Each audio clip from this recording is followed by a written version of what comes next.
কখনো আপনি আপনার মায়ের সাথে গল্প করেছেন?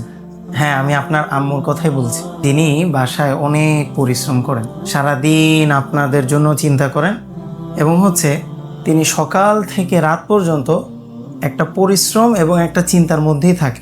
তো তার সাথে কখনো গল্প হয়েছে আপনার? মানে তার সাথে কখনো আপনার মন খুলে কথা হয়েছে যে মা, আপনার দিনকাল কেমন যাচ্ছে, বা আপনার শরীরটা ভালো কিনা? বা আমরা যারা অফিস করি বা আমরা অনেক ব্যস্ত, তাই না? তো দিন শেষে কি একটিবার মাকে ফোন দেওয়া হয়েছে?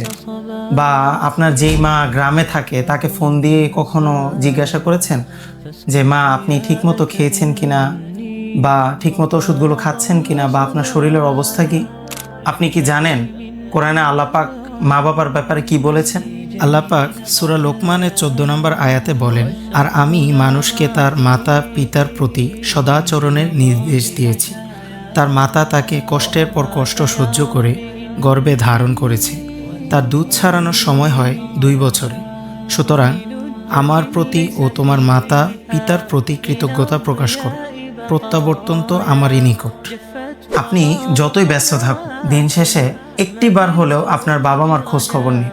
তারা কেমন চলছে, তারা কেমন আছে এবং তাদের দিনগুলো কেমন যাচ্ছে। আপনি যখন ছোট ছিলেন তখন আপনাকে কিন্তু তারা খুব কষ্ট করে লালন পালন করেছে, এবং এখনও এই পর্যন্ত যারা এখন অনেক বয়স হয়ে গিয়েছে তাদের ব্যাপারেও তাদের বাবা মা চিন্তা করে যে আমার ছেলেটা কেমন আছে, আমার মেয়েটা কেমন আছে, আমার ছেলেটা ঠিকমতো খাচ্ছে কিনা, আমার মেয়েটার দিনগুলো ঠিকমতো যাচ্ছে কিনা।